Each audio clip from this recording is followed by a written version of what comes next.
আজকে আমাদের second day new York সিটিতে। তো কাল আমরা তো বেরিয়েছিলাম কিছু ক্রিসমাস অ্যাক্টিভিটিস করবো বলে, কিন্তু এত ঠান্ডা বাইরে, প্রায় -13 মতো টেম্পারেচার ছিল।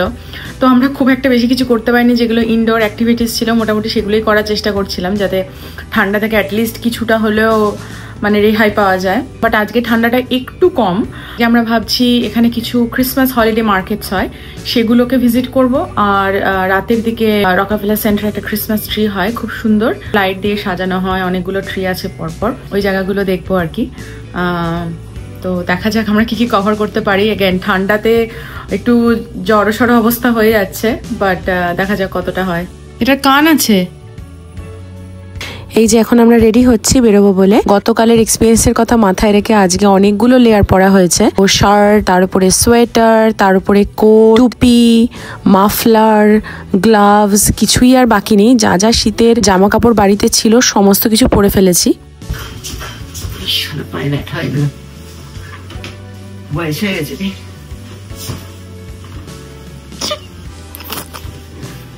গতকালের ভ্লগেই বলেছি যে আমরা সেন্ট্রাল পার্কের খুব কাছে আছি, আমার এক বন্ধুর বাড়ি। তো ওর বাড়ি থেকে 86 স্টেশনের যে সাবওয়েটা, সেটা হেঁটেই মিনিট 5 মতো লাগে। তো আমরা এখনই হেঁটে সাবওয়ের দিকে যাচ্ছি।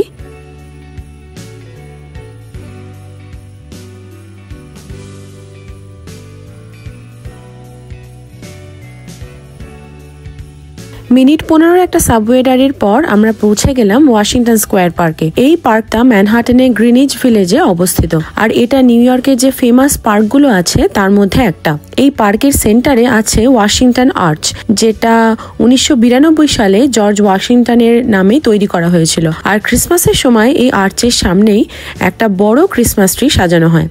এখন তো সকাল, সেই জন্য ক্রিসমাস ট্রির যে লাইটগুলো সেগুলোকে বন্ধ করে রাখা হয়েছে, কিন্তু চারপাশে সোনালি রোদে ক্রিসমাস ট্রিটাকে কি সুন্দর লাগছে না দেখতে। এই সকালের দিকে পার্কে দেখলাম অনেক মানুষ মর্নিং ওয়াক করতে এসছে। একজনকে আবার দেখলাম উনি পায়রাদেরকে অনেক খাবার দিচ্ছে। তো সেই জায়গাটাতে দেখলাম প্রচুর পায়রাদের জমায়েত হয়েছে। ওয়াশিংটন স্কোয়ার পার্ক থেকে এবার বেরিয়ে এসে আমরা বাইরের দিকটা একটু হাঁটাহাঁটি করছি। হঠাৎ একটা ভিনটেজ থ্রিফট স্টোর চোখে পড়লো। তো আমাদের একটু কিউরিওসিটি হলো যে নিউ ইয়র্কের থ্রিফট স্টোর গুলো অ্যাকচুয়ালি কিরকম হয়। এই যে থ্রিফটিং বা ভিনটেজ স্টাইলিং, এটা আমেরিকাতে খুব প্রচলিত। এখানে মানুষ কিছু পুরনো জামা কাপড় অ্যাকচুয়াল যে প্রাইস পয়েন্ট সেখান থেকে অনেকটাই সস্তায় সেই ক্লোদিং আইটেম গুলোকে কিনতে পারে। থ্রিফট স্টোরে গিয়ে কিরকম লাগলো? নিউ ইয়র্কের প্রথম থ্রিফট স্টোর। প্রচুর দাম। আমাদের নর্মাল যে নতুন জামা কাপড় তার থেকেও বেশি দাম। হ্যাঁ। আমরা এবার এখন কি করছি? আমরা চেলসি মার্কেটে যাচ্ছি। চেলসি মার্কেটে গিয়ে কি আমরা আবার সেই বিভৎস ঝাল নুডলটা খাবো? এবার এই নুডলটা কি ঝাল ছিল মনে আছে? চেচুয়ানি ভরা নুডলটা বাকি অন্য কিছু না, চকলেট খেয়েছিলাম আমরা। চকলেটটা ভালো ছিল, দুটো চকলেটই খুব ভালো ছিল। এরপরে আমরা যাচ্ছি চেলসি মার্কেটের দিকে। চেলসি মার্কেট নিউ ইয়র্কের একটা ফেমাস ইনডোর মার্কেট। এখানে কি না পাওয়া যায়, আছে বিভিন্ন ধরনের খাবারের দোকান, জামা কাপড়ের দোকান, ডেকোরেশনের দোকান, ফ্লাওয়ার শপ। এই যে স্টোরটা, এটা মাল্টিপল ফ্লোরে, শুধু একটা ফ্লোরেই নয়, অনেকগুলো ফ্লোরে বিভিন্ন ধরনের দোকান আছে। আর ক্রিসমাসের জন্য অ্যাজ ইউজুয়াল এই জায়গাটাকেও খুব সুন্দর করে সাজানো হয়েছিল। এই যে সিলিং এর দিকে কি সুন্দর সুন্দর বড় বড় স্নোফ্লেক দিয়ে সাজিয়েছে দেখো। আর এই যে কিছুক্ষণ আগে গল্প করছিলাম, একটা নুডল শপে এসেছিলাম আগের বার। এখনো দেখলাম প্রচুর মানুষ লাইন দিয়ে দাঁড়িয়ে দাঁড়িয়ে কিনছে ওখান থেকে খাবার। আর এমনিতেও পুরো যে মার্কেটটা সেটা একদম লোকারণ্য। তার মধ্যে দিয়ে কোনো রকমে কচ্ছপের মতো গতিতে আর কি এগিয়ে গিয়ে আমরা একটুখানি ক্রিসমাস ডেকর, কোথায় কি শপ আছে এগুলো ঘুরে ঘুরে দেখলাম।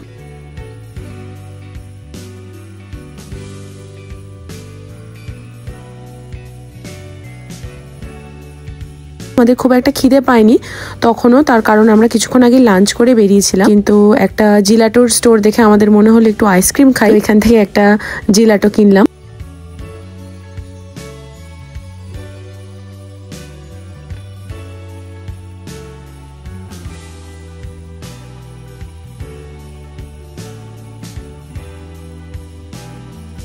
চেলসি মার্কেট থেকে বের হওয়ার সময় আমরা একটা কফি নিয়ে নিলাম। এরপরে চেলসি মার্কেট থেকে বের হয়ে আমরা যাচ্ছি রুজভেল আইল্যান্ডের ট্রামওয়ে থেকে যে নিউ ইয়র্কের স্কাইলাইনটা দেখা যায় ওটা দেখতে। এই ট্রামওয়েটা ম্যানহাটন থেকে রুজভেল আইল্যান্ড অব্দি যায়। আর এর স্পেশালিটিটা হলো যে এখান থেকে নিউ ইয়র্ক সিটির যে স্কাইলাইন আছে সেটার একটা অসাধারণ ভিউ পাওয়া যায়। আমরা এখন পৌঁছে গেছি ট্রামওয়ের ওখানে। পৌঁছেই দেখছি প্রচুর মানুষ লাইন দিয়ে অলরেডি দাঁড়িয়ে আছে। এখানে এসে এখন আমি ভাবার চেষ্টা করছি যে আমি কবে লাস্ট এরকম রোপওয়েতে চড়েছিলাম। তো তখন হঠাৎ মনে পড়লো যে আমি যখন অনেক ছোট আমরা একবার সিমলা বেড়াতে গেছিলাম আর সেখানে গিয়ে আমরা এরকম রোপওয়ে চড়েছিলাম। তো খুব সুন্দর লাগছিল, দুপাশে পাহাড় আর মাঝখান দিয়ে রোপওয়েটা যাচ্ছে। তাই যখন নিউ ইয়র্কে গিয়ে শুনলাম এরকম রুজভেল আইল্যান্ডের ট্রামওয়ে দিয়ে এরকম একটা রোপওয়ের মতোই সিমিলার এক্সপিরিয়েন্স হয় আর খুব নমিনাল খরচে, তখন ভাবলাম যে এক্সপিরিয়েন্সটা তো কখনোই মিস করা যাবে না। এই যে এখন আমরা উঠে পড়েছি ট্রামে চড়ে উপরে ওঠার সময় আস্তে আস্তে পুরো শহরটা সামনে আসতে শুরু করলো। এই সময় আস্তে আস্তে সন্ধে নামছে আর সূর্যের যে পড়ন্ত আলো সেটা এই উঁচু উঁচু বিল্ডিং এর কাঁচগুলোতে পড়েছে। ইস্ট রিভারের যে জলে, সেই জলে দেখলাম এই আলোর রিফ্লেকশন। তো সব মিলিয়ে চারিদিকের যে পরিবেশটা সেটা খুবই সুন্দর লাগছিল। ট্রামে চড়ে এখন আমরা রুজভেল আইল্যান্ডে চলে এলাম। তো এই জায়গাটা কম্পারেটিভলি নতুন কনস্ট্রাকশন, তো এখানে খুব একটা বেশি কিছু দেখার নেই। কয়েকটা টুকরো রেস্টুরেন্ট আছে কিন্তু বেশিরভাগ জায়গাটাই হচ্ছে ফাঁকা। তো এখানে আমরা বেশি আর টাইম নষ্ট করতে চাইলাম না। তো এখান থেকে আমরা এবার এখন ফেরার ট্রামটা ধরে আবার আগের জায়গাতেই ফিরে যাচ্ছি। ট্রাম থেকে শহরটাকে একদম ভীষণ ঝলমলে দেখাচ্ছে। উঁচু উঁচু স্ক্র্যাপারগুলো যেন একদম তারার মতো জ্বলজ্বল করছে। ব্রিজ, বিল্ডিং আর যে রাস্তার লাইটগুলো, সেগুলো মিলিয়ে নিউ ইয়র্কে যেন একটা মনে হচ্ছে আলোর শহর। এরপর সাবওয়ে ধরে আমরা যাচ্ছি ব্রায়ান পার্কে। ব্রায়ান পার্ক ম্যানহাটনের একদম সেন্টারে অবস্থিত। ওই তো ব্রায়ান পার্ক, ওই যে ক্রিসমাস ট্রি আমি দেখতে পাচ্ছি। কোথায়? এত লম্বা, সব দেখতে পাচ্ছি। আর এই পার্কটাতে একটা ক্রিসমাস মার্কেট বসে প্রত্যেক উইন্টারে। গিয়েই দেখলাম মার্কেটটা প্রচন্ড ক্রাউডেড, প্রচুর লোক এসছে এই ঠান্ডার মধ্যেও। প্রচুর দোকানও দেখতে পেলাম পাশে পাশে, ছোট ছোট কিউবিকালের মতো শাড়ি দিয়ে দোকানগুলো সাজানো আছে। আর প্রত্যেকটা দোকানই বিভিন্ন ধরনের জিনিসপত্র আছে, যেমন হ্যান্ডমেড গিফট, গয়না, আর্টওয়ার্ক। এসবের পাশাপাশি নানা ধরনের খাবার দোকানও এখানে আছে। এখানে নানা দেশের নানা রকম খাবার পাওয়া যাচ্ছে। গল্প করতে করতে এখন আমরা পার্কের ঠিক মাঝখানে চলে এসেছি, যেখানে ক্রিসমাস ট্রিটা আছে। লাল, সবুজ আর গোল্ডেনের কম্বিনেশনে ক্রিসমাস ট্রিটাকে খুব সুন্দর করে সাজানো হয়েছে। আর ব্যাকগ্রাউন্ডে এই যে বড় বড় হাই রাইজ গুলো, এত সুন্দর কালার কম্বিনেশনটা ম্যাচ করেছে যে বলার নয়। ট্রিটার ঠিক অপোজিটেই এই যে আইস স্কেটিং রিংটা, যেটার কথা বলছিলাম, দেখো কত মানুষ এখানে স্কেট করছে। বাচ্চা, বড়, মধ্যবয়স্ক, মানে কেউই আর বাকি নেই। বাইরে এখন অসম্ভব ঠান্ডা, কিন্তু তার মধ্যেও যে এই যে মানুষ কিছু টুকরো টুকরো অ্যাক্টিভিটিস খুঁজে নিচ্ছে আনন্দ কুড়াবার জন্য এই হলিডেজ এর মধ্যে, এটা দেখেই খুব ভালো লাগছিল।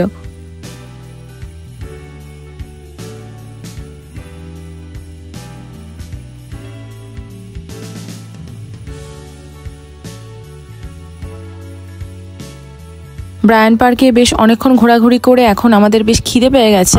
অ্যাকচুয়াল খিদে পাওয়ার থেকে এই চারিপাশের যে নানা রকম ফুড স্টল থেকে নানা রকম গন্ধ আসছে খাবারে, সেটা থেকে মনে হচ্ছে আরো বেশি খিদে পাচ্ছে। তো যাই হোক, এখানে তো প্রচুর ফুড স্টল বসেছে। তার মধ্যে থেকে আমরা ভেবেছি যে কর্ন ডগ বলে একটা জিনিস হয় এখানে, সেটা ট্রাই করব। কর্ন ডগ জিনিসটা আসলে একটা হটডগ সসেজ, যেটা একটা কর্ন মিলের ব্যাটারের মোটা লেয়ার দিয়ে কোট করে ডিপ ফ্রাই করে দেওয়া হয়। আর তারপরে একটা কাঠির ওপরে সেটাকে সার্ভ করা হয়। গরম গরম কর্ন ডগটা হাতে নিয়ে প্রথম কামড়টা দিতেই বুঝতে পারলাম যে এটা কেন এত বেশি পপুলার। বাইরের ব্যাটারটা ক্রিস্পি আর সামান্য মিষ্টি, আর ভেতরের যে সসেজটা সেটা খুবই জুসি আর সেভারি। এই যে সুইট আর সেভারি একটা কম্বিনেশন, সেটা এই কেচাপ আর মাস্টার্ড দিয়ে খাওয়ার মজাটাই আলাদা।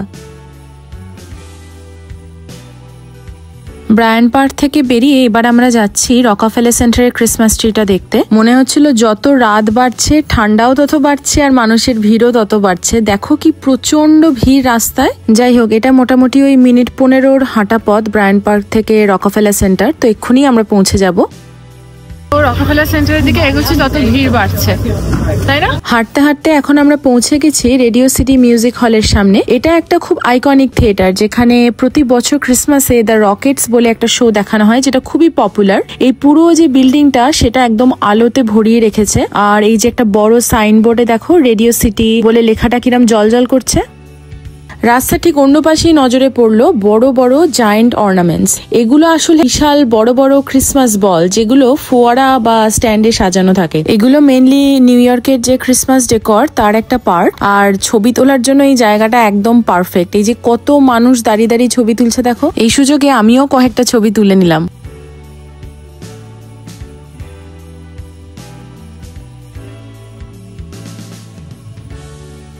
ফাইনালি আমরা এসে পৌঁছেছি রকাফেলার সেন্টারের সামনে।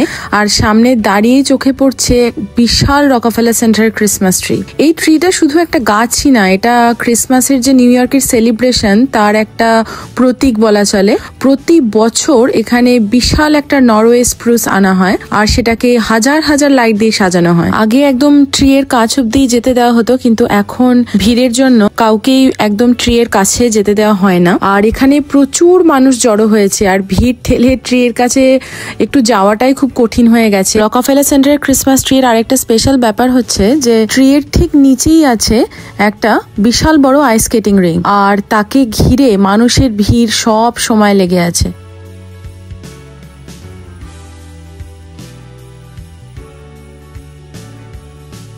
এখন মোটামুটি রাত 10টা মতো বাজে। অনেক ঘোরাঘুরি করলাম আজকে পুরো দিনটা জুড়ে। তো আমরা দুজনেই প্রচন্ড ক্লান্ত। এবার ওই জন্য আমরা বাড়ির পথ ধরছি। বাড়ি ফেরার পথে আরো কয়েকটা টুকরো টুকরো জায়গায় কিছু ক্রিসমাস লাইট দেখতে পেলাম। এইসব ক্রিসমাস লাইট দেখতে দেখতে আমরা হেঁটে যাচ্ছি এখন আমাদের সাবওয়ের দিকে, যেখান থেকে আমরা ট্রেন ধরবো ফেরা। এখানে আজকের ভিডিওটা শেষ করছি। তোমাদের যদি ভিডিওটা ভালো লেগে থাকে অবশ্যই লাইক করবে আর আমাকে জানাবে কমেন্ট সেকশনে তোমাদের কেমন লাগলো। আজকের মতো টাটা, বাই। খুব শিগগির আবার কথা হবে।